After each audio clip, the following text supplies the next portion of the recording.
உடைந்து விழக்கூடிய நிலையிலே தொடர்ந்து வேலை நடந்துருக்கு. இரண்டமடு சந்தியில இருந்து அப்படி நேர்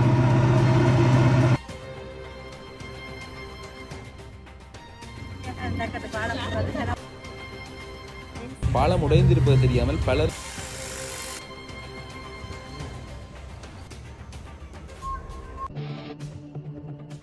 அனைவருக்குமே வணக்கம். இன்றைய தினம் இப்போ நிற்கக்கூடியது பரந்தன் சந்தி. இந்த பால வேலைகள் எல்லாமே இடம்பெற்று கொண்டு உங்களுக்கு தெரியும். அதால் இந்த பரந்தன் சந்தியில் வந்து A35 வீதி கண்டாவளை பாலத்திலிருந்து வீதி தடைப்பட்டுள்ளது என்று இந்த இடத்துல பதாக வைக்கப்பட்டுள்ளது. இந்த வீதியால் போகக்கூடியவர்கள் இதை அவதானிச்சு கொள்ளுங்க. அதே சமயம் நீங்கள் இந்த வீதியில் தொடர்ந்து பயணிக்கல இடையில் ஒரு வீதி ஒன்று வருது. அந்த வீதியினூடாக நீங்கள் முல்லைத்தீவுக்கு போகக்கூடியவர்கள் எல்லாருமே போகக்கூடியமாக இருக்கும். அப்படியாக இந்த நாள் அந்த பால வேலை எப்படி இருக்குது என்ற விஷயத்தை பார்த்துக்கொண்டு பல விஷயங்களை மற்ற விஷயங்களை பார்க்கக்கூடிய மாதிரியான ஒரு பயணம் தான் இது.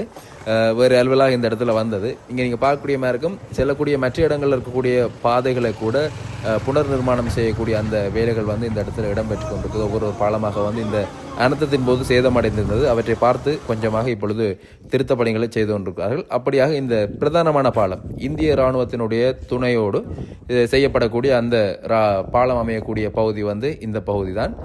இப்பொழுதெல்லாம் இதில் கட்டுப்பாடுகள் கூட விதிக்கப்பட்டிருக்கிறது. முன்னர் இந்த வீதியால் நேராக சென்று நாங்கள் அங்கால செல்லலாம். ஆனால் வேலைகள் ஆரம்பிக்கப்பட்டிருப்பதால் அந்த வீதியால் இப்பொழுது நாங்கள் செல்ல முடியாது.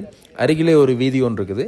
அந்த அருகிலே இருக்கக்கூடிய வீதியால் தான் இப்பொழுது நாங்கள் பயணிக்கொள்ளும். நாங்கள் என்பதை தாண்டி இந்த வீதியால் பயணிக்கக்கூடிய மக்கள் போக்குவரத்து செய்யக்கூடியதும் இந்த அருகில் இருக்கக்கூடிய இந்த வீதியால் தான் போகணும்.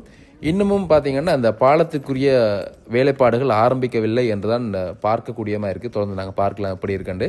இந்த வீதியால் தான் இப்போ இந்த அருகில் இருக்கக்கூடிய இந்த வீதியால் நாங்கள் பயணம் செய்து அந்த பாலம் கட்டுமானம் நடக்கக்கூடிய வேலைகள் பார்க்குறதுக்கு செல்லலாம். அதே மாதிரி பாலத்தினுடைய மற்ற பகுதிக்கு செல்லக்கூடிய மக்களும் இந்த பக்கத்தால் தான் செல்லணும். அப்படியாக இப்போ நாங்கள் போய்கொண்டிருக்கிறோம். மழையும் பெய்து ஓரளவுக்கு இந்த நிலங்கள் நினைந்து தான் இருக்குது. இங்கே நீங்கள் பார்க்கலாம் இந்த பாலத்தை பொருத்த போகிறார்கள். இனித்தான் இன்னும் அந்த வேலை ஆரம்பமாகவில்லை. அதற்குரிய உபகரணங்கள் தான் இந்த இடத்துல இருக்குது. பெரிய அந்த சின்ன அந்த செல்லுகள் மாதிரி குண்டுகள் மாதிரி அந்த விஷயங்கள் அதில் இருக்குது. அப்படியாக அதில் இலங்கை இராணுவத்தினரும் இந்திய இராணுவத்தினரும் இணைந்து இருக்கக்கூடிய செயற்பாட்டை பார்க்குறீங்க. உண்மையாகவே ஏன் இவ்வளவு காலம் காலதாமதமாக கொண்டிருக்குது என்றது பார்த்தீங்கன்னா ஒரு பிரதானமான விஷயமாக இருக்குது. ஆரம்ப நாட்களில் ஒரு நாளில் முடிக்கலாம், 2 நாளில் இந்த வேலைகளை முடிக்கலாம் என்ற மாதிரி சொல்லியிருந்தாலும் கூட இந்திய இராணுவத்தினர் ஒரு நாள் அல்லது 2 நாளில் அவர்களுடைய வேலையை முடிப்பார்கள். அவர்களுடைய வேலை அந்த பாலத்தை அமைத்து அந்த இடத்தில் வைப்பது மாத்திரம்தான். ஆனால் அந்த பாலத்தை வைப்பதற்குரிய இடம் தற்பொழுது பொருத்தமானதாக இல்லை. என்ன விஷயம்னு பார்த்தீங்கன்னா அங்கே நீங்கள் பார்க்கலாம் பெரிய அளவிலான இயந்திரங்களோட வேலையில் இடம்பெற்று கொண்டிருக்கு. அந்த பகுதி முழுவதுமாக வெள்ளத்தாலே அடித்து செல்லப்பட்டது. காரணம் அந்த அதிகளவான வெள்ளம் வந்தபடியால் அங்காளி பக்கத்தில் இருக்கக்கூடிய அந்த கொங்கிரீட், அதாவது பாலத்தை தாங்கியிருந்த கொங்கிரீட், வீதியினுடைய முடிவிலே பாலத்தை தாங்குவதற்காக அமைக்கப்பட்டிருக்கக்கூடிய அந்த கொங்கிரீட் அந்த கொங்கிரீட் சேதமடைந்ததால் தான் முன்னர் இருந்த பாலம் சேதமடைந்தது, உடைந்தது. அதனால் அங்காளி பக்கம் இருக்கக்கூடிய அந்த கொங்கிரீட்டை அமைக்கக்கூடிய செயற்பாடு தான் இப்பொழுது செய்து கொண்டிருக்கிறார்கள். அங்கே நீங்கள் பார்க்கலாம் இரும்பு வேலி அமைக்கிறார்கள். அந்த இடத்துல இரும்பு வேலி அமைத்து அந்த இடத்துல இனி கொங்கிரீட் போட்டு அந்த கொங்கிரீட்டுக்கு மேலே தான் புதிதாக இந்திய இராணுவத்தால் அமைக்கப்படக்கூடிய அந்த பாலத்தை கொண்டே வைக்க போகிறார்கள். அது ஒரு வித்தியாசமான பாலம் என்று சொல்கிறார்கள். பெய்லி பாலம் என்று அதற்குரிய பேரையும் சொல்லியிருக்கிறார்கள். இங்கே நீங்கள் பார்க்கலாம் அவர்கள் அதற்குரிய அந்த ஆயத்த ஏற்பாடுகளை செய்திருக்கிறார்கள். உண்மையாகவே முன்னரெல்லாம் இந்த இடத்தில் நிறைந்த இந்திய இராணுவத்தினர் நாங்கள் பார்க்கலாம். இப்பொழுது இங்கே அவர்களுக்கு வேலை இல்லை என்றபடியால் ஒரு 4, 5, 10 அப்படியான ஒரு எண்ணிக்கையிலுடைய இந்திய இராணுவத்தினர் தான் பார்க்கக்கூடியமாக இருக்குது. அங்கே முன்னாலே போய்கொண்டிருக்கக்கூடியவர்களும் அவர்கள் தான் இங்கே அந்த வேலைகள் எப்படி இருக்கின்றது என்று இவர்களுக்கும் துணையாக இருந்து அந்த வேலைகளை செய்து கொண்டிருக்கணும். அங்கே நீங்கள் இப்பொழுது இங்கே தெளிவாக பார்க்கக்கூடியமாக இருக்கும் பாருங்கள். அந்த ஒரு பெரிய இந்த வேலி அமைத்து கொண்டிருக்கிறார்கள். மேலே இருந்து ஒரு இயந்திரத்தின் ஊடாக ப்ரெஷர் கொடுத்து அது அமர்த்துது அந்த இயந்திரம். அந்த இரும்பு கம்பி, அது கம்பி என்று சொல்லலாம், அந்த கேடர் என்று சொல்லலாம், இரும்பில் இருக்கக்கூடிய மிகப்பெரிய அளவிலான ஒரு இது ஒன்று. அதை அந்த மண்ணுக்குள்ளே தாக்கினோம், கொழுவி தாக்கினோம், ஒவ்வொன்றா கொழுவி இந்த வேலை இப்பொழுது 3 நாட்களாக இடம்பெற்று கொண்டிருக்குது.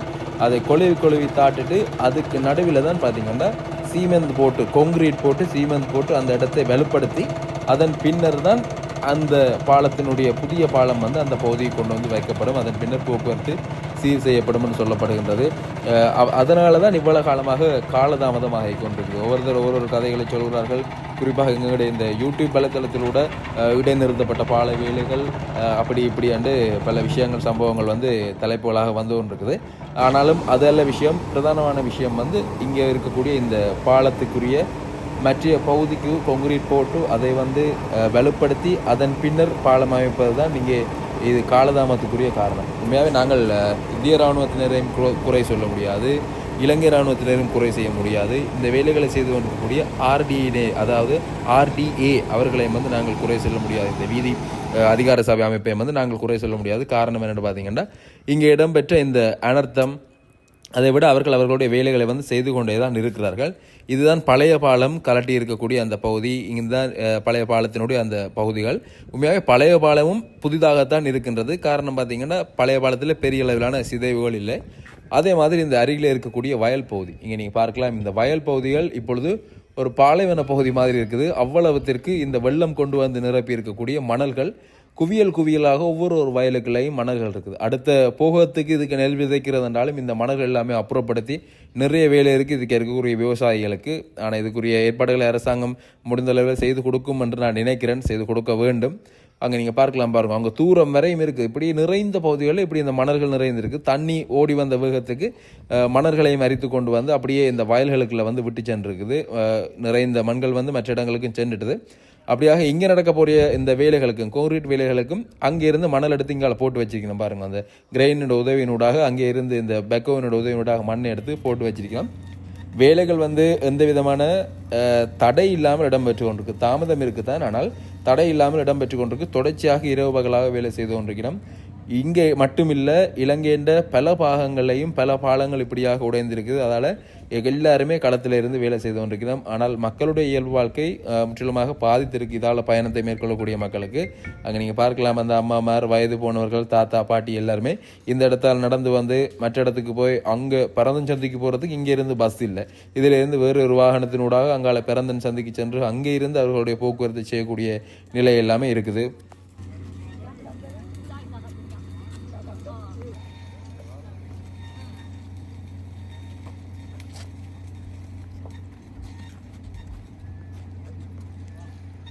அடுப்பு தம்பி, தண்ணி சமைக்கிறதுக்கு வேணும். அடுப்பு நாங்கள் விசுவாமடு. ஐயா வணக்கம். எத்தனை நாள் இன்றைக்கு இப்படி ஏதாவது இந்த பாதையால் நான் ஒரு 10 நாள். இப்போ முடியுமா? சரியான சிரமம். இந்த இதால் போய் வரதெல்லாம் சரியான சிரமம். ஊர் பக்கம் வெள்ளம் எல்லாம் மாற்றிட்டதோ இல்லை என்ன மாதிரி? நான் இருக்கிற பருத்துறை வேலைக்கு வந்து போகிறது. அப்போ இதால் இறங்கி இப்படி நடந்து தான் போகிறீங்க.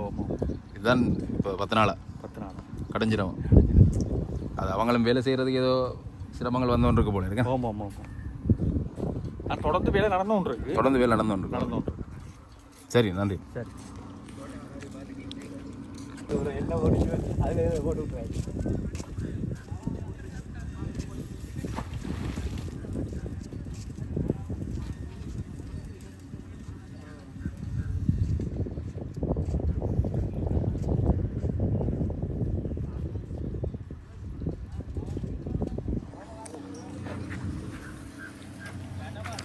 ஒரு பாலம் அமைப்பது என்பது பார்த்திங்கன்னா ஒரு சாதாரண வேலை இல்லை. உண்மையாகவே எத்தனையோ மாத காலங்களாக அமைக்கப்படக்கூடிய அந்த வேலையில் வந்து சில நாட்களில் செய்து முடிக்கிறதுன்றது அவ்வளவு சுலபமான வேலை இல்லை. ஆனாலும் வேகமாக வேலைகள் இடம்பெற்று கொண்டு இருக்குது. அங்கே நீங்கள் பார்க்கலாம், அந்த இயந்திரத்தின் மூலமாகத்தான் அந்த இரும்பை வந்து அமர்த்தி மண்ணுக்குள்ளே தள்ளி அந்த வேலியை வந்து அமைத்து கொண்டிருக்கிறார்கள். உண்மையாகவே இந்திய இராணுவத்தினர் இந்த இடத்திற்கு வரும்பொழுது வந்து ஒரு நாளில் முடிக்கலாம் என்ற எண்ணத்தில் வந்திருப்பார்கள். ஏனென்றால் அவர்களுக்கு இங்கே இருக்கக்கூடிய அந்த நிலவரம் தெரிந்திருக்காது. ஏனென்றால் மற்ற பக்கம் உடைந்திருக்குமா இல்லையான்றது இங்கே வந்தது பிறகு தான் அது சம்பந்தமான தெளிவை வந்து அவர்களும் அடைந்திருப்பார்கள். இங்கே நீங்கள் பார்க்கலாம் பாருங்க, இந்த பாதையினூடாக இந்த விவசாய நடவடிக்கைகளை காட்டி இல்லாட்டி இந்த கால்நடைகளை கொண்டு செல்ல முடியாமல் மீண்டும் அந்த வயலுக்களால் நீருக்களால் தான் அந்த கால்நடைகளை வந்து இறக்கி மாடுகளை வந்து இறக்கி கொண்டு போய் கொண்டிருக்கக்கூடிய அந்த காட்சிகளை பார்க்குறீங்க. தொடர்ந்து இந்த மக்கள் இப்போ கிட்டத்தட்ட 15 நாட்களுக்கு மேலாக இருக்கும் என்று நான் நினைக்கிறேன். இந்த மழை ஆரம்பிக்கப்பட்டதிலேருந்து இப்படியான நிலையெல்லாம் இருக்குது. ஆனாலும் வெகு விரைவில் வந்து இந்த செயற்பாடு நடந்து முடியும் என்ற நம்பிக்கை இருக்குது. ஏனென்றால் முடிய போது வேலைகள் கிட்டத்தட்ட முடிகிற கட்டத்துக்கு வந்திருக்குது. இன்னும் கொஞ்ச நாள் இந்த வேலைகள் முடிஞ்சிடும். ஆனால் எப்போ இது முடியும், எப்போ இந்த பாலம் திறப்புலா எல்லாம் செய்வார்கள் என்றது வந்து இன்னும் ஒரு திகதியை வந்து குறிப்பிட்டு சொல்ல முடியாத அளவில் தான் வேலைகள் இடம்பெற்று கொண்டிருக்குது. ஆனாலும் விரைவாகவும் வேகமாகவும் வேலைகள் இடம்பெறுகிறது. யாரையுமே இங்கே குறை சொல்ல வேண்டிய தேவையில்லை, குறை சொல்லக்கூடிய நிலையிலும் இல்லை. ஏனென்றால் இங்கே இருக்கக்கூடிய சூழ்நிலை அப்படி, இலங்கையில் இருக்கக்கூடிய அந்த இலங்கையில் ஏற்பட்ட அனர்த்தம் அந்த சூழ்நிலையை வந்து மாற்றி இருக்குது. அதனால் அப்படி இருந்தும் வேகமாக இங்கே வேலை நடக்குதுங்க. நீங்கள் பாருங்கள், அந்த வேலி அந்த கம்பியை வந்து ஒவ்வொன்றாக கொழுவி அந்த தண்ணி வந்து உள்ளுக்கு வராதபடியாக அதை செய்து அதன் பின்னர் அதுக்குள்ளே வந்து கொங்கிரீட் போட போயிடும்.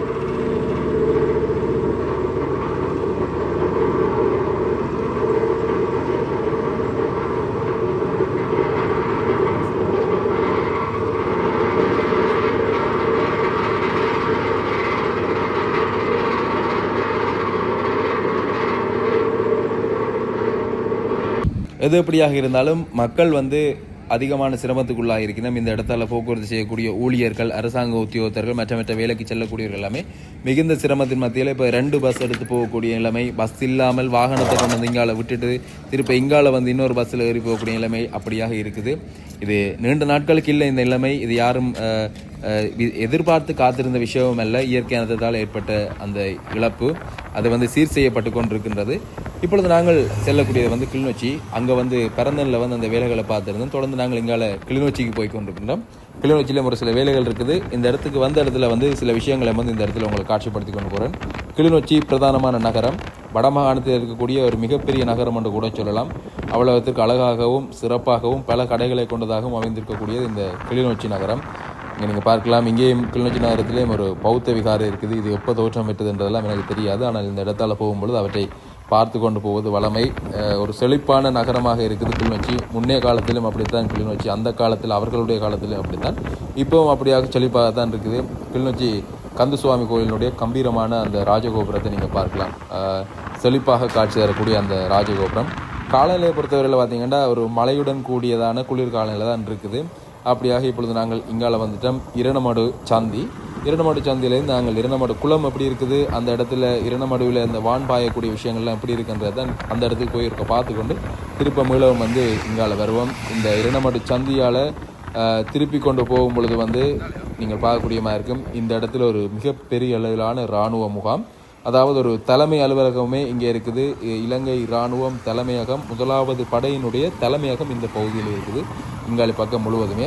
ஆனால் இந்த பகுதியால் போகும்பொழுது ஒரு குளிர்ச்சியாகவும் மகிழ்ச்சியாகவும் இருக்கும். பச்சை பசையில் என்று மரங்கள் நிறைந்ததாக ஒரு அழகிய காட்சி. இந்த பகுதி இங்காலெல்லாம் இராணுவ முகாம். இராணுவ முகாம்களுக்குள்ளுக்கும் வந்து நிறைந்த அடர்ந்த மரங்கள் இருக்குது. எல்லாம் அந்த காலத்தில் அவர்களால் உருவாக்கப்பட்டது.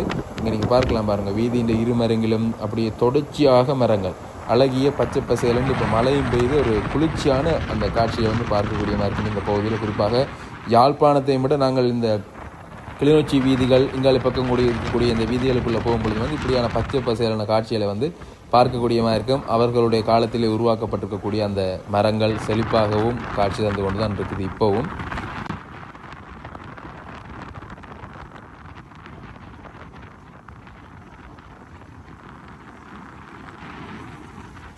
இந்த வீதியில் பயணம் செய்து கொண்டு போகும்பொழுது அங்கே பார்க்கக்கூடிய மாதிரி ஒரு மிகப்பெரியதான ராஜ கோபுரம் வந்து அங்கே மேலெழுந்து வந்துருக்குது. அது என்ன ஆலயம், எந்த ஆலயத்தினுடைய கோபுரம்ன்றது எனக்கு தெரியாது. ஆனால் கிட்ட போகும்பொழுது நாங்கள் அந்த விஷயங்களை பார்க்கக்கூடிய மாதிரி இருக்கும் நினைக்கிறேன்.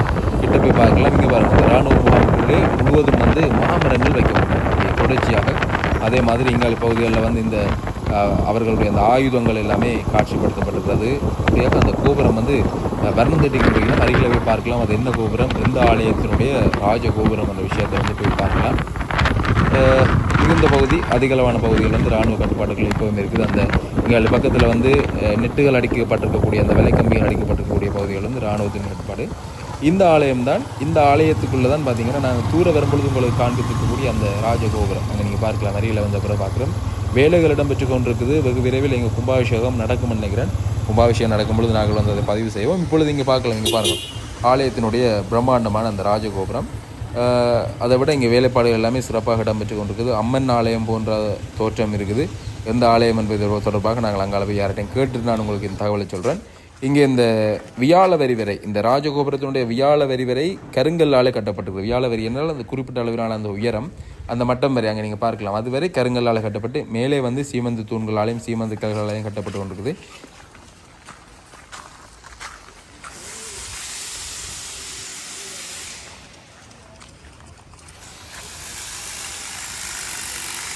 இந்த ஆலயத்தினுடைய பேர் ஒரு ஆளிடம் கேட்டேன். அவர் வந்து எதுவுமே சொல்லாமல் போயிட்டார். எனக்கு இந்த ஆலயத்தினுடைய பேர் தெரியலை. இந்த ஆலயத்தினுடைய பேர் தெரிந்தால் கீழே வந்து பதிவு செய்யுங்க என்ன ஆலயம் வந்து. ஆனால் அம்மனுடைய அந்த திருவுருவம் இருந்து அழகாக இருக்குது. மீனாட்சி அம்மன் போன்ற தோற்றம் இருக்குது. ஆனால் ஆலயத்தினுடைய பேர் வந்து இங்கே பதாகைகள் எதுவுமே தொங்க விடப்படையில்லை. அதால் வந்து இங்கே தெரிஞ்சவர்களும் இல்லை, இங்கே வேலைக்கு நிற்கக்கூடியவர்கள் தான் நிற்கிறார்கள். அவர்களும் வந்து அந்த பேரை வந்து தெளிவாக சொல்லலை. அதால் இந்த பகுதியில் இருக்கக்கூடியவர்கள் இந்த ஆலயத்தினுடைய பேர் தெரிந்தவர்கள் இருந்தால் இந்த ஆலயத்தினுடைய பேரையும் வந்து அந்த இடத்துல பதிவு செய்யுங்கோ. ஆனால் இங்கே அதுக்கு முன்னால் தான் பார்த்தீங்கன்னா இந்த இரணுமடு குளத்தினுடைய நீர், இரணுமடு குளம் வந்து இந்த ஆலயத்தினுடைய முற்பகுதியிலே இருக்குது. ஒரு அழகான தோற்றம், அழகான ஆலயம், அழகான இடத்தில் அமைஞ்சிருக்குது. அந்த அமைவிடம் வந்து குளத்துக்கு முன்னால் ஆலயம் இருக்குன்றதுக்கு பார்த்தீங்கன்னா அது ஒரு தனிச்சிறப்பாக இருக்கும். அப்படியாக இப்பொழுது நாங்கள் அந்த இரணுமடு குளம் இருக்கக்கூடிய பகுதியை நோக்கி போய் கொண்டிருக்கிறோம்.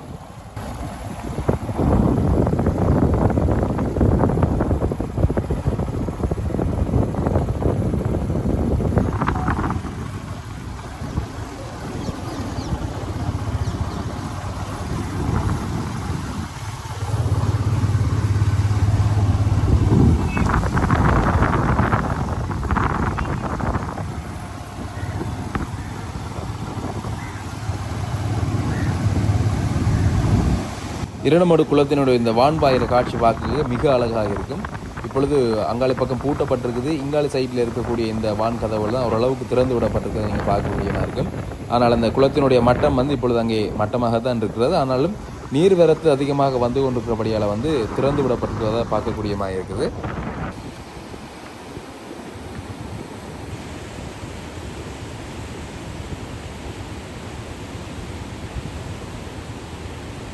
இங்கே நீங்கள் பார்க்கலாம் தண்ணி எவ்வளோ வேகமாக வந்து அந்த இடத்துல வந்து கொண்டிருக்கண்டு. தொடர்ச்சியாக மலைகள் பெய்தாலையும் தேங்கி இருக்கக்கூடிய தண்ணியும் குளத்தை நோக்கி வந்து கொண்டிருக்கிறபடியால் அந்த நீர்மட்டம் வெளியாலே போய் கொண்டிருக்காங்க. நீங்கள் பார்க்கலாம் சாதாரணமாக குளத்தினுடைய மட்டம் அங்கே வந்திருக்குது. ஆனாலும் வான்கதவுகள் அங்கே திறக்க விடப்பட்டிருக்குது. மேலதிகம் வரக்கூடிய நீர் வந்து அங்கே வெளியேறிக்கொண்டே இருக்கக்கூடிய அந்த காட்சியை பார்க்குறீங்க. மேலே நீங்கள் பார்க்கலாம் கருமேகம் சூழ்ந்து இருக்கக்கூடிய அந்த காட்சி. மழை எப்போ வருமென்று சொல்ல முடியாத அளவுக்கு மழை தொடர்ச்சியாக துமிப்பதாகவும் நிற்பதாகவும் தான் இருக்குது இந்த காலநிலை. ஏனென்றால் இது மாரிகாலம் வளமாகவே அப்படித்தான் இருக்கும். ஆனாலும் புயலுக்கு பின்னான மழை அண்டைகள் அது ஒரு பயமாகவும் அதோட இனி வந்து என்ன நடக்க போகுது என்பதும் அந்த ஒரு கேள்வியை வந்து ஏற்படுத்தி கொண்டிருக்கும் மக்களுக்கு. ஏனெண்டா வெள்ளம் வந்து பிரச்சனைகள் ஏற்பட்டிருக்கிறதால இனியும் தொடர்ச்சியான ஒரு கனமழை வந்தால் மிக பாரிய அளவிலான ஒரு வெள்ளத்தையும் தண்ணி அதோட தேங்கி நிற்கிற தண்ணி வற்றுவதற்கு நாளாகும். அது ஒரு மிகப்பெரிய பிரச்சனையாக இருக்குது. அந்த மக்கள் வந்து பலத்தை அச்சத்துக்கு மத்தியெல்லாம் இருக்கணும். மழை இனி ஓரளவு பெய்தா ஓகே, ஆனால் அதிகளவாக பெய்யும் பட்சத்தில் வந்து பலத்தை இன்னல்களுக்கு முகம் கொடுக்க வேண்டி வரும். அதே மாதிரி அங்கேருந்து வரக்கூடிய நீர் இங்காலே வெளியேறி செல்லக்கூடிய இந்த காட்சிகளை பார்க்குறீங்க. மீன் பிடிக்கக்கூடியவர்கள் மீன் பிடிக்கிறார்கள். அழகாக இருக்குது இந்த காட்சிகளை பார்க்க. உண்மையாக அந்த சத்தம், அழகு, அந்த நீருக்கு செல்லக்கூடிய விதம் எல்லாம் மிக வேகமாக செல்லுது. அந்த இடத்துல நீர் நாங்கள் இறங்கி அதுக்குள்ளே போயிடலாம். அதெல்லாம் மிக ஆபத்தான ஒரு விஷயம். இங்கே அருகில் இருந்து இந்த இடத்துல வந்து மீன் பிடித்து கொண்டிருக்கிறார்கள். அந்த செயற்பாடுகள் இடம்பெற்று கொண்டிருக்கு. அப்படியான ஒரு இயற்கை சூழல் நிறைந்த அழகிய காட்சிகளை வந்து இந்த இடத்துல நாங்கள் பார்க்கக்கூடிய மாதிரி இருந்தது. இரணுமடு குளம் இந்த வருடம் வரவே இல்லை என்று பார்த்து கொண்டு. ஆனால் இந்த முறை இன்றைய நாள் வந்து எனக்கு இங்கே வாரத்துக்குரிய ஒரு சந்தர்ப்பம் கிடைச்சிருந்தது. இந்த காட்சியை பார்த்துருக்கேன். அதே சமயம் உங்களுக்கும் இந்த விஷயங்களை வந்து பதிவு செய்திருக்கிறேன். காணொலியை பார்வையிட்டு உங்கள் அனைவருக்குமே நன்றி. பிரதானமாக அந்த பாலவேலை தொடர்பான விஷயத்தை வந்து தெளிவுபடுத்தியிருக்கின்ற நம்புகிறேன். இருந்தால் பலரும் வந்து பலவிதமாக கதைச்சு கொண்டிருக்கிறேன். ஆனால் அதுக்குரிய ஒரு தெளிவூட்டலாக இருக்கும். அது ஏன் தாமதிக்குது என்ற அந்த விஷயம் வந்து இந்த காணொலி மூலம் நீங்கள் அறிந்து கொண்டிருப்பீங்கன்னு நினைக்கிறேன். அப்படியாக இந்த காணொலியை பார்வையிட்டு உங்கள் அனைவருக்குமே நன்றி. காணொலி தொடர்பான கருத்துக்களுக்கு தெரிவிங்க மற்றும் ஒரு காணொலியில் உங்களை சந்திக்கிறேன். நன்றி, வணக்கம். அங்கே பிடித்த மீன்களை வந்து ஐயா கொண்டு போய் கொள்ளக்கூடிய அந்த காட்சியை வந்து நீங்கள் பார்க்கணும்.